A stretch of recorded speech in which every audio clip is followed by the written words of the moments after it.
नमस्कार दोस्तों, स्वागत है श्रीमद् भगवत गीता के नेक्स्ट एपिसोड में। आगे कथा करते हैं। जब विवेकवान व्यक्ति विभिन्न भौतिक शरीरों के कारण विभिन्न स्वरूपों को देखना बंद कर देता है और यह देखता है कि किस प्रकार से जीव सर्वत्र फैले हुए हैं, तो वह ब्रह्म बोध को प्राप्त होता है। अब यहाँ पे बोल दिया है विवेकवान व्यक्ति। तो विवेकवान व्यक्ति हम किसे कहेंगे? जिसके पास विवेक है, बुद्धि है, ये पता है कि ये सही है और ये गलत है, राइट। तो वो विवेक कैसे आएगा हमारे अंदर? वो आएगा जब हम हर चीज़ जब हमारे जीवन में हो रही है तो उसको ये मान के करें कि मुझे सिर्फ और सिर्फ दिव्य कर्म करने हैं, मुझे सिर्फ और सिर्फ सही करना है, राइट। अब जब हम सही करने लगते हैं तो हमें लोग बोलते हैं कि ऐसा मत करो, वैसा मत करो, कि ये तो परिवार है। तो परिवार वाले अगर सही नहीं कर रहे हैं तो क्या उनके साथ उन्हें समझाना चाहिए? तो हमें उन्हें समझाना चाहिए, उनके साथ भी युद्ध होगा हमारा। जैसे अर्जुन के परिवार वाले लोग गलत कर रहे थे उनके साथ, तो उसने उसके साथ युद्ध किया। तो ऐसे ही हमें भी अपने परिवार वालों के साथ युद्ध करना पड़ेगा। लेकिन जैसे उस समय में युद्ध के कितने सारे नियम थे कि भाई शाम होते ही युद्ध ख़त्म कर देना है, और युद्ध ख़त्म होते ही सब अब एक दूसरे से प्रेम से ही बात करेंगे, राइट। किसी चीज़ के लिए वो संघर्ष कर रहे हैं लेकिन बाद में सब समान है। तो ऐसे ही घर वालों को भी हमें समझाना है, प्रेम से समझाना है, उन्हें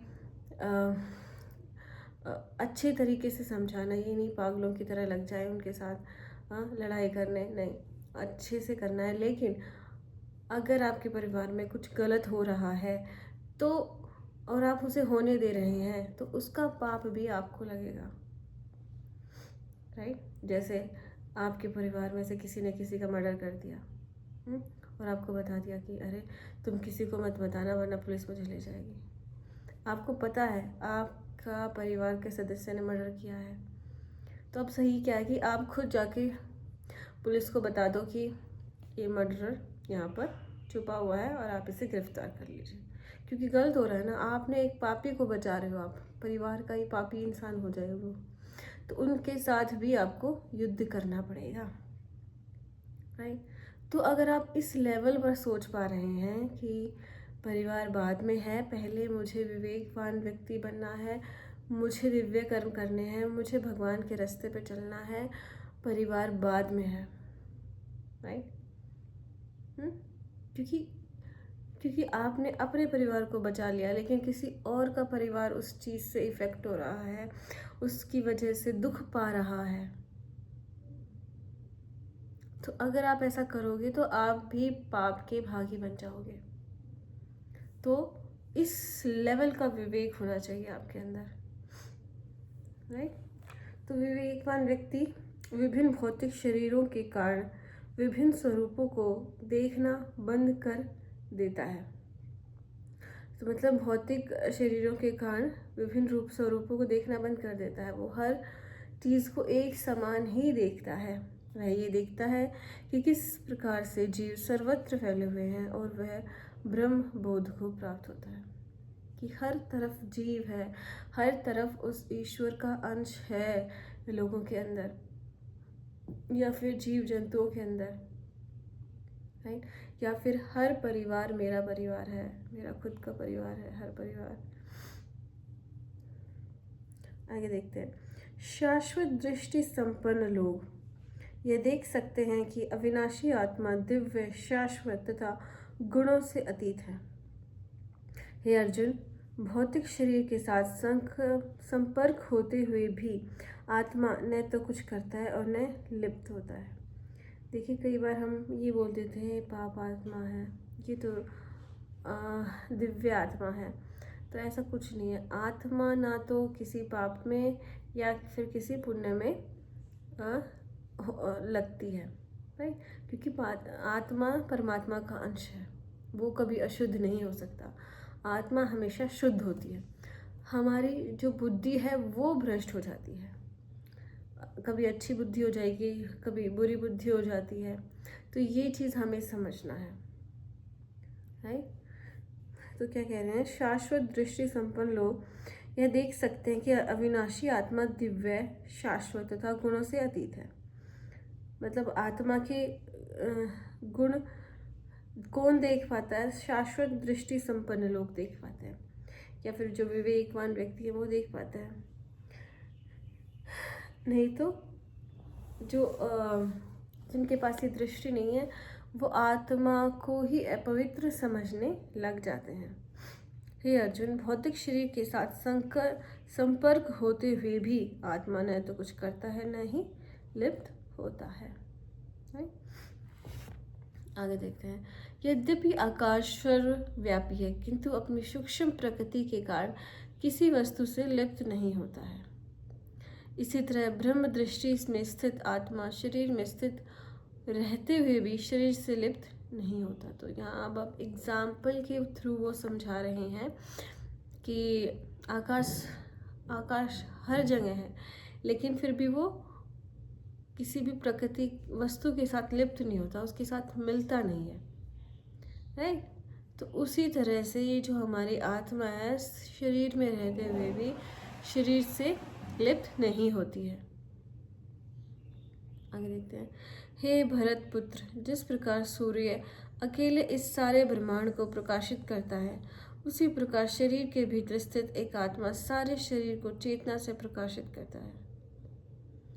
हे भरत पुत्र, जिस प्रकार सूर्य अकेले ही सारे ब्रह्मांड को प्रकाशित करता है, उसी प्रकार शरीर के भीतर स्थित एक आत्मा सारे शरीर को चेतना से प्रकाशित करता है। मतलब आत्मा और सूरज को एक समान बता दिया कि सूरज उसमें इतना तेज प्रकाश है कि उसने सारे ब्रह्मांड को रोशन कर रखा है। उसी तरह से अगर हमारी आत्मा इतनी उज्जवल है, इतनी पवित्र है कि वो पूरे शरीर को अच्छा बना सकती है। कैसे? अगर हम अपनी अंतरात्मा की बात सुनने लग जाए। आपने बहुत बार देखा होगा कि जब भी कोई गलत काम करने लगते हैं तो एक बार तो अंतरात्मा से आवाज़ आती है कि ऐसा मत करो, लेकिन फिर भी हम कर देते हैं, राइट। तो आत्मा के अंदर वो पावर है कि वो हमें सूरज की तरह बना सकती है, लेकिन हाँ, जब हम बनना चाहते हैं तब वो हमें बना सकती है। अगर हम बनना ही नहीं चाहेंगे तो वो कैसे बनाएगी, बताइए आप। तो ये फैसला हमारा है कि हमें सूरज जैसा प्रकाश में ज्ञान में बनना है, ताकि हम अपने ज्ञान से अपने पूरे शरीर को अच्छा कर सकें और मुक्ति पा सकें। लेकिन हमने अगर अपने शरीर को तपाया नहीं, अब सूरज तप रहा है इसलिए वो रोशनी दे रहा है ना, तो इसी तरह से हमें बहुत ज़्यादा मेहनत करनी पड़ेगी, तभी हम अपने शरीर को तपा सकते हैं। और उस मेहनत से फिर जब बार बार हमें मेहनत करने की आदत लग जाती है, उससे फिर हम कोई महान कार्य कर सकते हैं, राइट। तो जैसे हमने देखा, तो इसका 13वें चैप्टर का लास्ट श्लोक आ रहा है, जो लोग ज्ञान के चक्षुओं से शरीर तथा शरीर की ज्ञाता के अंतर को देखते हैं और भव बंधन से मुक्ति की विधि को भी जानते हैं, उन्हें परम लक्ष्य प्राप्त होता है। अब मुक्ति की विधि क्या बता दी है? जो लोग ज्ञान के चक्षुओं से शरीर तथा शरीर के ज्ञाता के अंतर को देखते हैं कि भाई शरीर क्या है और शरीर का ज्ञाता के अंतर को समझ लेते हैं कि भाई शरीर क्या है और शरीर में आत्मा क्या है, उसके अंतर को वो समझ लेते हैं, तो वो भवबंधन से मुक्ति प्राप्त कर लेते हैं, राइट। तो हमें अब क्या जानना है, मुक्ति हमारा परम लक्ष्य उसे पाने के लिए क्या करना है, क्या जानने की ज़रूरत है कि हमारा शरीर क्या है, उसमें आत्मा क्या है, ये हम अब इस शरीर से अलग कैसे हैं, क्या हम इस शरीर के ही वशीभूत हैं। हाँ, क्योंकि जैसे ही अलग जन्म लेंगे, हम नया जन्म लेंगे तो शरीर तो चेंज हो जाएगा। तो हम शरीर नहीं है, हम आत्मा है और हमारे जो संस्कार हैं वो अपने हैं, राइट। ये सब जब हमें ज्ञान हो जाएगा और इस भवबंधन से मुक्ति की विधि हमें प्राप्त हो जाएगी। क्या है? ओम का जाप। श्री कृष्ण ने बताया है कि ओम का जाप करना है। और देखिए, बहुत ही सरल सा साधन है। चाहे तो आप ज्ञान प्राप्त करो और उसके ऊपर चलो कि ऐसे ऐसे ऐसे करना है भाई। सारा हर वक्त उस ज्ञान को अपने माइंड में रखो, या फिर अपना सब कुछ ईश्वर पर छोड़ दो कि भाई ईश्वर जी आप संभाल लीजिए। तो उसके लिए क्या करना है ना, उसके लिए भी आपको, जैसे वो ज्ञान हमेशा याद रख रहा था ना, तो उसमें भी हमें हमेशा याद रखना पड़ेगा कि मुझे हर कार्य ईश्वर को सौंपना है। फिर वहाँ पे कोई शिकायत नहीं आनी चाहिए, वहाँ पे कोई एक्सपेक्टेशन नहीं आनी चाहिए। वो सब चीज़ें हो जाती हैं। फिर वहाँ पर हम बोल तो देते हैं कि नहीं, हम भक्ति बहुत आसान है, भक्ति करने से तो भाई मैं तो भक्त हूँ। लेकिन जब हमने गीता में पढ़ा कि भक्त के तो ऐसे ऐसे गुण हैं, जो एक गुण भी अगर हम अपना लें तो जीवन पार हो जाएगा। तो वो सारे गुण अगर आपके अंदर हैं तो भक्ति का सरल साधन है, सरल साधन है भक्ति, और उससे आप पार हो जाओगे। नहीं तो फिर आप ज्ञान को बटोरो, राइट। और जैसे आप भक्ति करने लग जाते हो तो ईश्वर अपने आप आपको ज्ञान देने लग जाता है। तो ये दोनों चीज़ें कनेक्टेड रहती हैं। जब आप ज्ञान की प्राप्ति करते हो तो आप भक्ति की तरफ चले जाते हो, और जब भक्ति करते हो तो ज्ञान ईश्वर आपको देने लग जाता है। तो इस तरह से आज हमारे 13 चैप्टर पूरे हो गए हैं। आशा करती हूँ आपको पसंद आता होगा। धन्यवाद।